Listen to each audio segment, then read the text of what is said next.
Good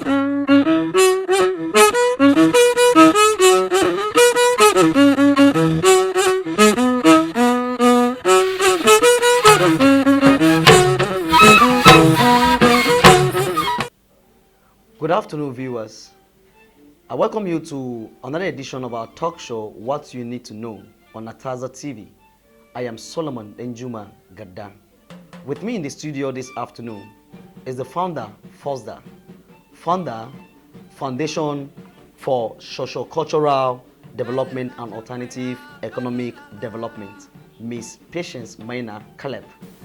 Good afternoon, you are welcome. Thank you, good afternoon. You are welcome on our show, What You Need to Know.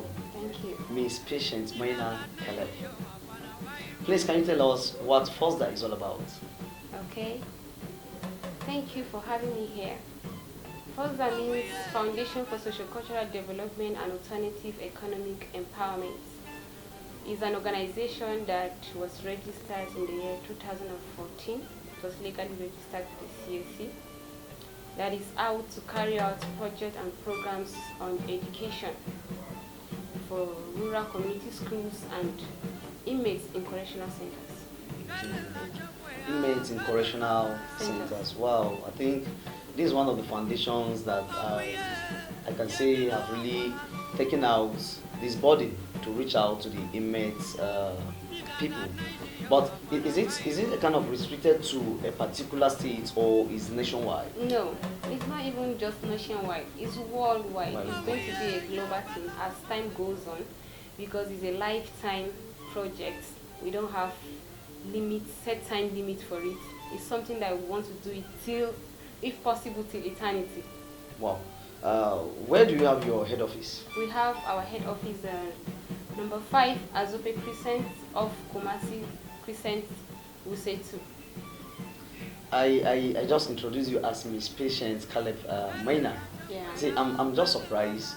A very young young person like you, as the founder, CEO of Fosda. I don't know what really motivated you to think in this line. Okay. Everything motivated me. My father, my mother, my family, and then of course the society at large. You know, the life we are living in it should be a life of impact. Okay. We should live a life that adds value to humanity. I think that's the primary purpose of creation. Because God said we should love Him, and then of course we should love our neighbor as ourselves. So the world should live in the realm of love. That love motivated me because I said my father, my mother, my family, I grew up in a family that has shown me nothing but love. So, and I felt that love should be extended to the larger society. There are so many people today that are passing through so many conditions, so many situations that we don't know the roots and we don't know the cause. And extending a hand of hope, just a smile from you to that person, will make the person being encouraged in life, will make the person know that yes, there is hope for me. Just a smile from you. You don't have to even give the person material thing or anything.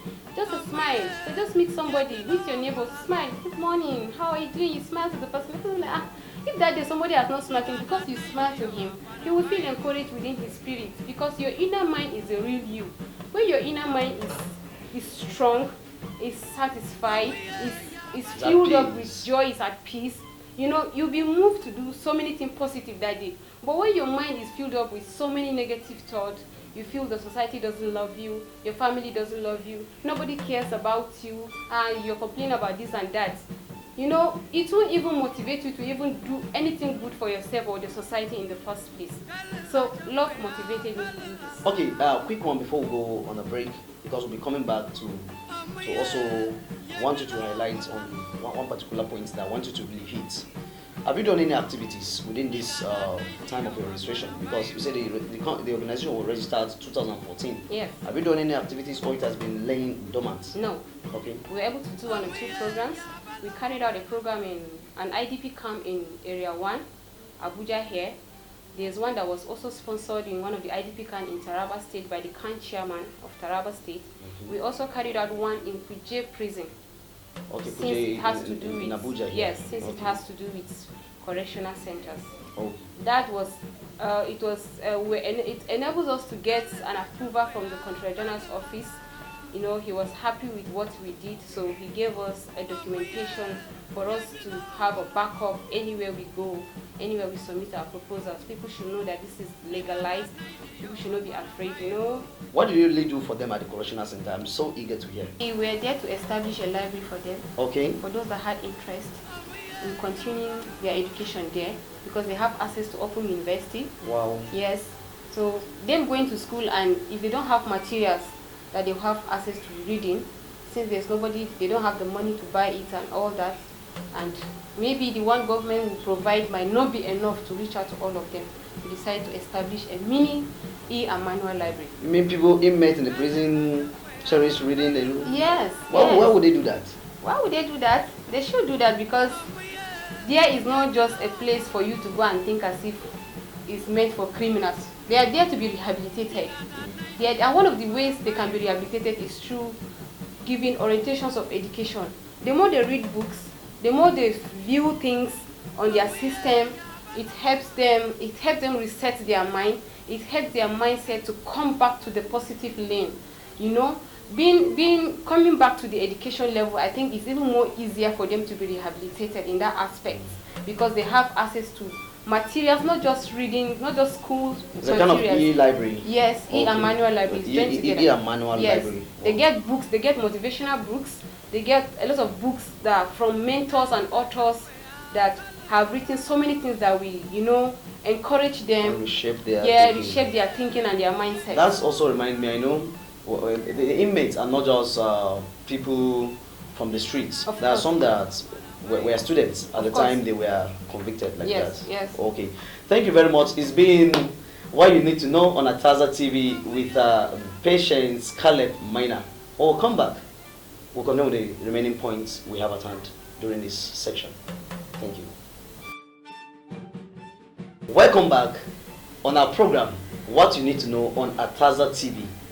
Still with me here is Patience Caleb Maina, the founder, CEO of Fosda.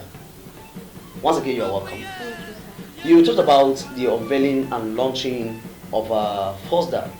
You see, it gets me thinking. It was registered since 2014 and is now you unveiling and launching. Why now? Thank you. Yes, by the grace of God, we are hoping to unveil and launch it this year. Whenever you're starting up a project on your own, it's not always easy, you know.